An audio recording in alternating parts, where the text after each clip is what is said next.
Welcome to the Grow Your Business and Grow Your Wealth podcast with Gary Heldt. Gary is an expert in helping business owners put together a plan that will provide a better future for their businesses, themselves, and their families. On the podcast, Gary interviews other professionals who share his vision, and together they share secrets and strategies any business owner can use to build a better financial foundation for your business and your life.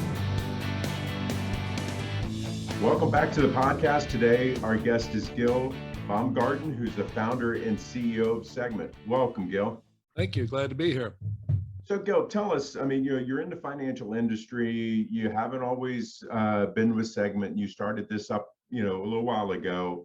What's driven you into the finance world and into securities?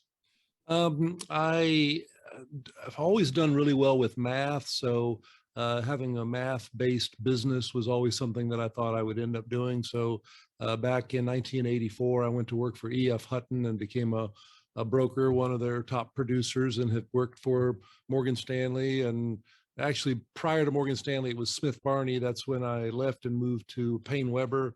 Payne Weber became UBS. And in 2010, I just kind of got fed up with the way the brokerage firms made the rules and made rules for the advisors that clearly were not in the client's best interest. And ultimately, I decided to cast my lots purely with clients, which required me to get out of the brokerage business and re-register as a fee-only fiduciary investment advisor.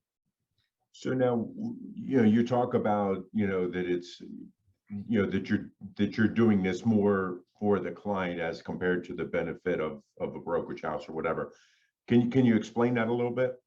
Oh, well, the brokerage firms make a lot of money in the dark corners of very hidden places inside of mutual funds and inside of separate accounts. They have these external managers that they use who might also run mutual funds for an independent firm or even for the brokerage firm. The brokerage firm also has trading desks. The brokerage firm also earns 12B1 fees, which is a kickback from a mutual fund. If you understand that ecosystem, several different components of the firm can be doing business with several different components of the mutual fund and basically driving client costs up. And when they're negotiating for charges between the various entities, they're looking for ways to increase the revenue, not decrease the revenue. And all that revenue comes from the clients that put money in those vehicles. So, talking about the fees and things like that, how can an individual find out? I mean, I'm sure everybody always asks, hey, how do you get paid? But how can they ask that question a little bit differently to really find out? It is so complicated. I frankly don't think that the investment advisory community doesn't fully understand it. I understand it better than most because 30 years ago, I went into the branch management side of the business and saw a lot of the internal machinations of the way the businesses operate. And just from what I learned there and then asking difficult questions, and I'm kind of an engineer at my core. I want to know how things work so that I can give better advice to my clients and develop better investing patterns for myself. I have to understand how the taxes work. I want to know where all the nooks and crannies are. And, after 25 years of being in the business, you kind of figure out where those nooks and crannies are. And some of it I just didn't think was right. And so the only way to do, something different would be to opt out of the system entirely. I had to give up my Series 7 and all my licenses, which did not entitle me to give advice to clients. It entitled me to earn a commission and fees that were hidden from a client. And a lot of people don't know this, but the standard of care for liability in the brokerage industry is simply suitability. Is what I'm recommending suitable? Well, that's a very low hurdle for the typical investor. Whereas in my business now, it's fiduciary. I have to choose the best choice for the client, given everything that I understand about the client, and all of my needs have to be subrogated to the needs of the client. The brokerage firms operate it in a very different way. They can clearly favor themselves in their advice, and they do routinely, only because the standard of care that gives them liability is something called suitability.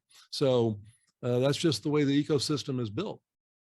So, you just said that you gave up all your different licenses that you had to kind of start doing this on your own. So what licenses what licenses do you have now? Well, I don't have any licenses because I'm registered directly with the SEC as a fiduciary. And fiduciaries have to basically obligate themselves to criminal prosecution if they do anything that's not in the best interest of the client. So I have, my burden is that I have to do everything that is the best for the client.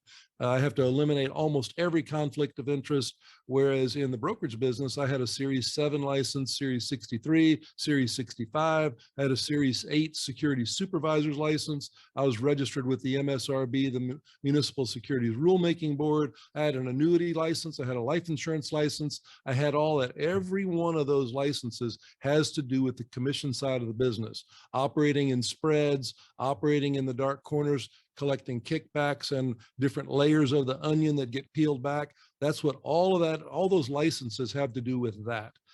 With your register with the SEC as a fiduciary, that's like a fiduciary, for those of your listeners who may not be aware, you would not want to have a situation where you hired a CPA and the CPA was arranging your taxes in such a way as to increase the amount of tax that you paid and then get a kickback from the IRS from the increase in taxes.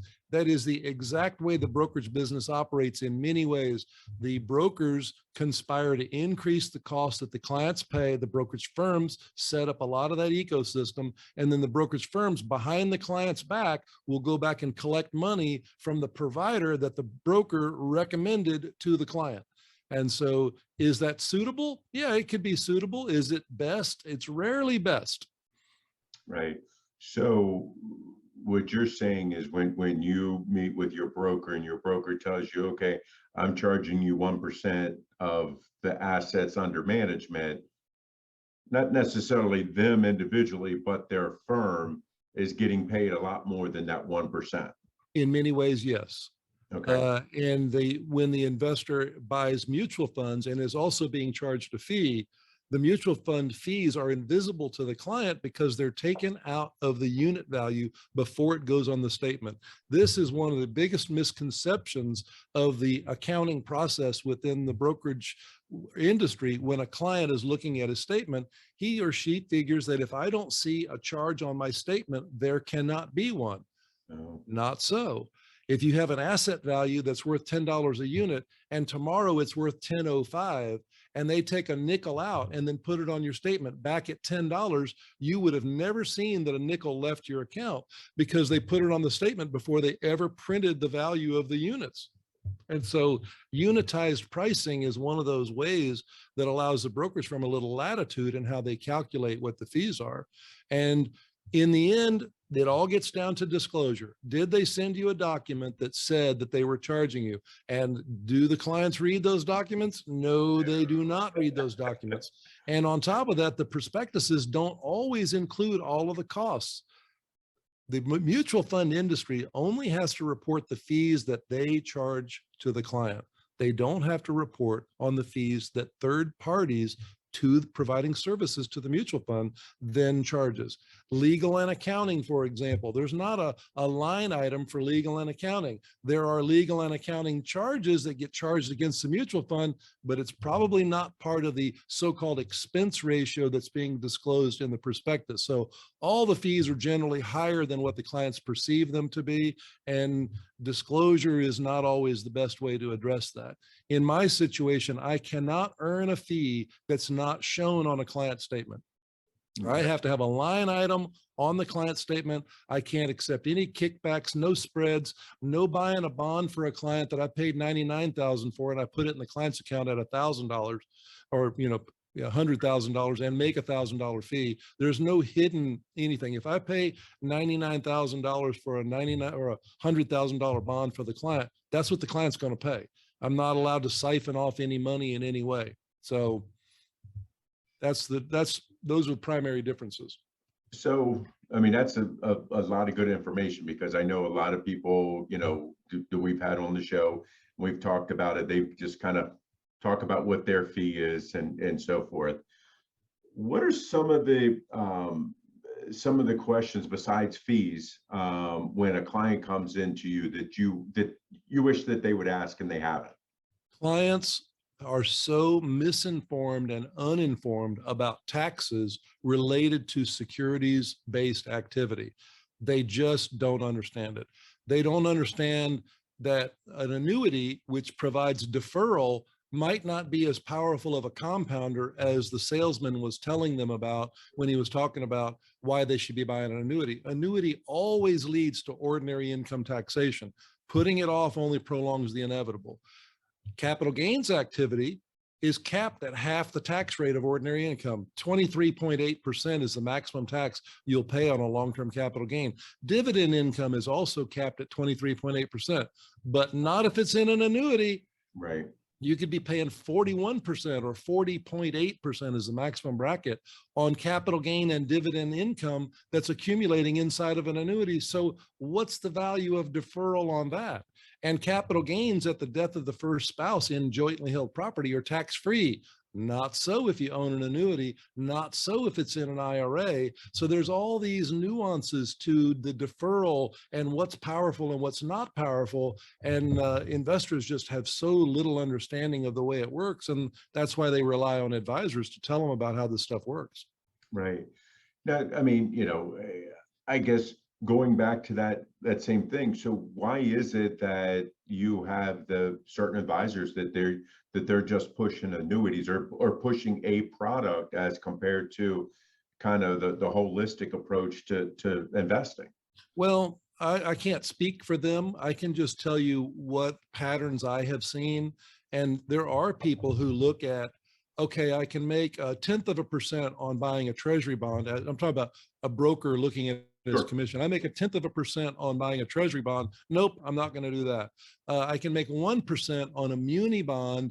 Well, maybe I'll do that. I can make 4% on a structured product, or I can make 8% on a life insurance policy on an annuity. The annuity pays me 80 times what a treasury bond does. I'm selling annuities. You Right. just have people that do that, and then they'll go out and give seminars and look for suspects of people who, will buy the pitch. Hey, and I'm not picking on annuities. Annuities have some purpose. They just are overused and over recommended because the commissions can be really good for the salesman. There are no load annuities, but those aren't the ones that you hear about. There are inexpensive annuities that can do all these things, but those aren't the ones that people are incentivized to tell people about. So it's just a buyer beware. And the person that you might think is your advocate may in fact not be as much of an advocate as they might lead you to believe. Right. So, you've recently written a book. Can you tell us about that? Yeah, I wrote a book called Foolish. The subtitle is How Investors Get Worked Up and Worked Over by the System. So the first third of the book is about the brokerage industry and the dark corners and the things that they do and these revenue sharing agreements and how they make money from dark places that the clients could never see. And it's told in a story form and in a way that's understandable. It's not a bunch of formulas and a bunch of lingo. It's in human conversation type terms. And then the back 2/3 is really about the demons that we have being human, fear and greed motivations, idolizing our money, not having a stewardship mentality about, hey, I'm just transitional on this world. And there's, I have a legacy of my kids and the things that I donate to, and what's the value of charity to me, and the demons that we've got and how that plays out, and ways and tips. I give people tips on how to get rid of those demons and make better decisions. So that's essentially what the book's about. So what made you want to write it? I just saw so many patterns in the brokerage industry of doing that for 25 years. And I've never really seen anybody tell the story about, oh my gosh, I can't believe you do that. You are in the trust business and you do these things that will so jeopardize the trust relationship if people only knew about it. And they spend tremendous amounts of time and energy and effort, the brokerage firms do to keep it hidden. Well, what would be the value if somebody were to shine a bright light on that and say, hey, this is the way this works. And I'm not so sure that this is it may be legal, but it's probably not moral and ethical. And so I wanted to shine a light on that. And then I saw the same patterns of behavior repeat over and over and over again with people asking questions regarding these emotional issues that they've got that are really founded in principles that should not have a mathematical application in their life. They would let their emotions drive their strategy as opposed to letting the math of the strategy drive their pattern of behavior. And so I just see a lot of negative patterns emerge. A lot of that is just lack of information about taxes and what is the value of deferral. And I never heard the story about the annuity not being that powerful when I'm comparing it to a capital gain, which could be tax-free if I took a low velocity methodology as you know, an adopted practice. And the brokerage firms also encourage clients to have transactional activity, which not only drives their fee model, but it drives taxes that also harm the client. If they had chosen a different pattern of behavior, they would have had a much better outcome. And so it's just to drive all those things home and let everybody know how the math works, and you better be paying attention. Right. So, I mean, obviously you have years of experience in doing this and going through this process time and time again. So somebody, you know, you say that you don't have your licenses and stuff, and yes, you are registered directly with SEC. So, you know, we've always have been told when you get ready to use a professional like myself or like you or another CPA or a broker or anything else, to always check them out licensing wise. Yeah. So how can they do that on someone like you who's listed, you know, registered as a fiduciary, and how does that differ? Any complaint that I would have ever had would be on file with the SEC. I also have a broker record, so people can use that broker check form, which is a Googleable, searchable database of infractions that I may have had. You'll be able to see any customer complaint I ever had, which I have none. And I also have people on staff here who are certified in other areas of the investment realm. I have a CFA on staff. I have a CPA on staff. It's not as though we don't have any certifications, but the certification process inside of the brokerage business is really an understanding of FINRA's rules.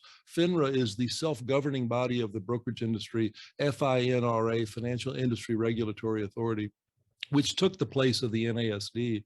That is the commissionable side of the marketplace, and the licenses are basically, do you understand the lay of the land and the rules, as opposed to the SEC being a fully fiduciary platform that has a lot more punishable, there's a lot more teeth in the SEC rules than there are in FINRA's rules, and we're not governed by FINRA.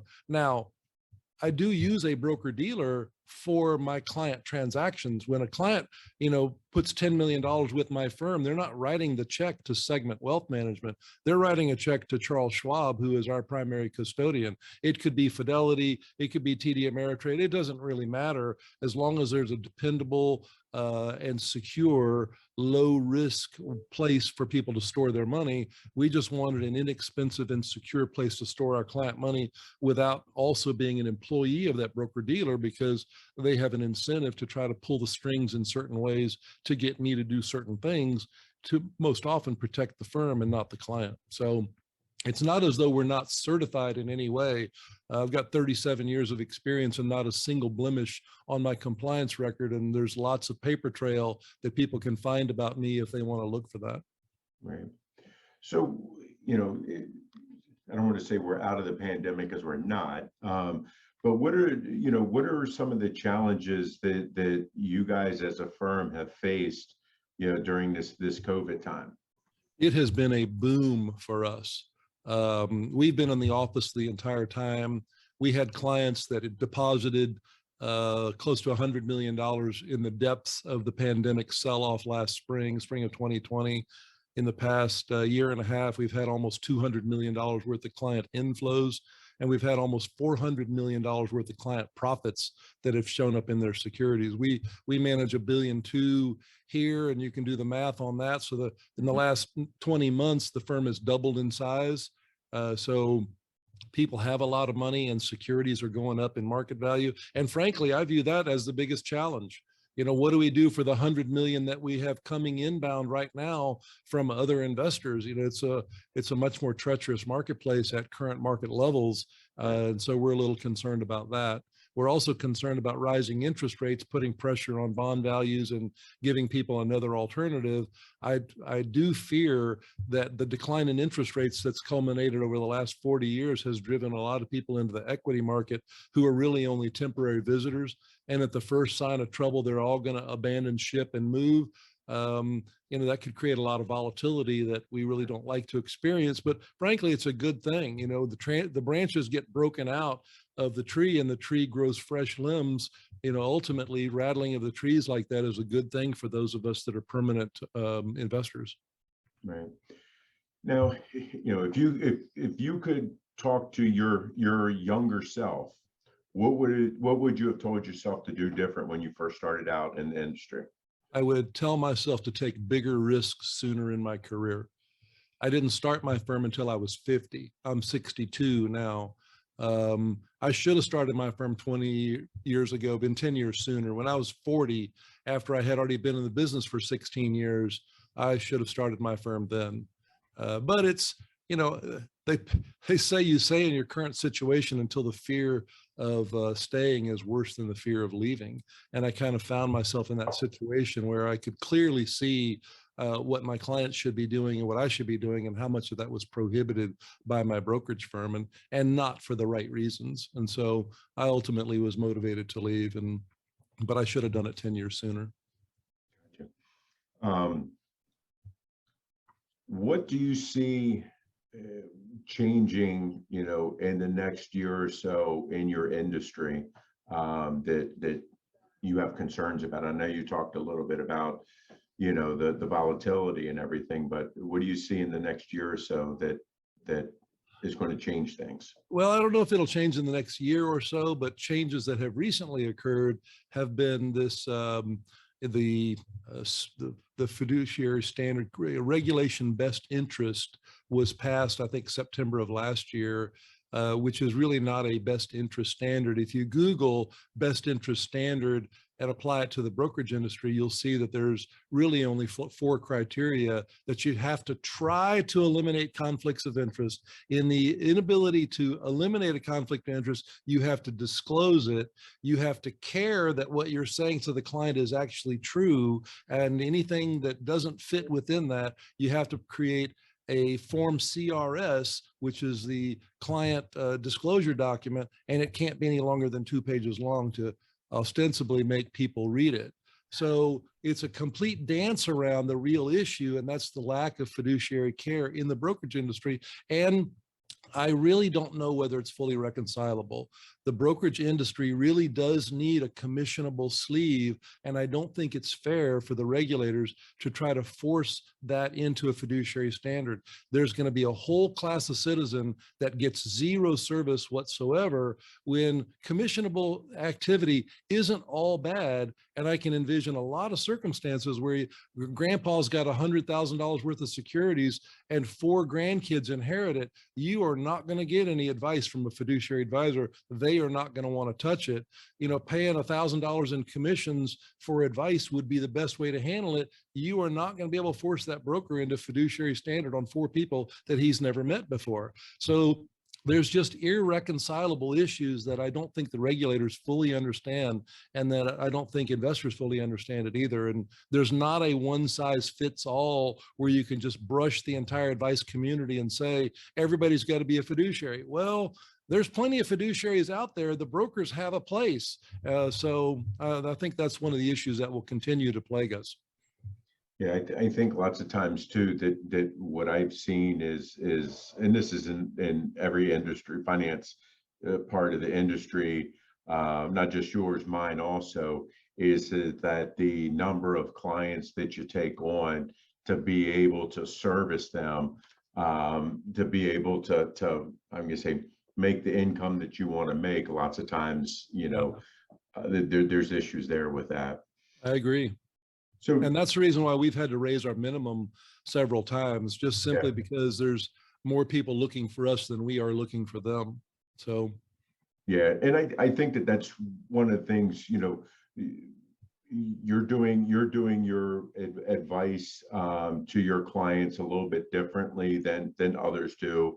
I try to do the same thing where we do more tax planning as compared to tax preparation. And I always try to explain to people there's a difference between planning and preparing. There's a huge Same thing with difference. you guys. That's And exactly right. it's just, I think people really need to understand that, and that if you want the planning side of things, you need to be willing to pay for it. That's right. Same thing in your industry. And it's amazing how sometimes people don't understand that. Yeah, that's true. So we've covered a lot of stuff, Gil. What have I not asked you that you wish I had? Oh, just, I guess more about risk. People really need to understand what their risk appetite is when they begin to embark. You'll have people who will say, hey, how come I didn't outperform the S&P?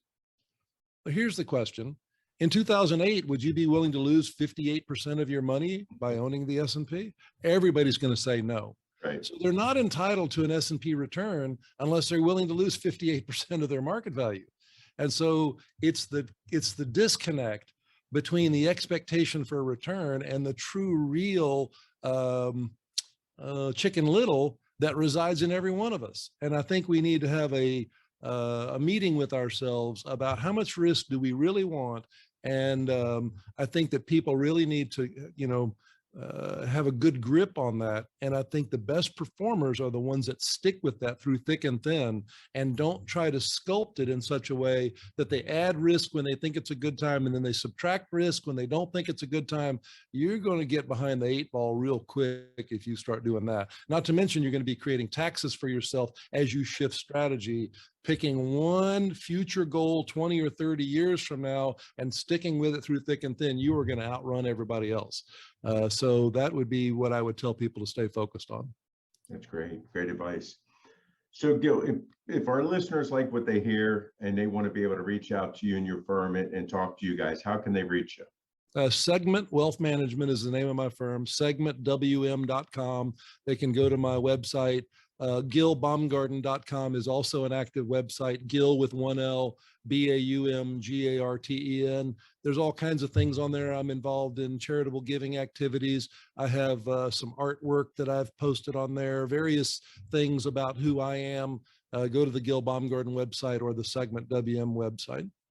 Okay, great. We really appreciate your time and your advice today. Absolutely. Thanks for having me. Great. So today our guest was Gil Baumgarten, who's the founder and CEO of Segment. Thank you, and we'll see you next week. Adios. This show has been produced by Market Domination, LLC. To discover how you can have your own show completely done for you and turn it into a real published book and become the authority in your marketplace, go to www.marketdominationllc.com/podcast offer.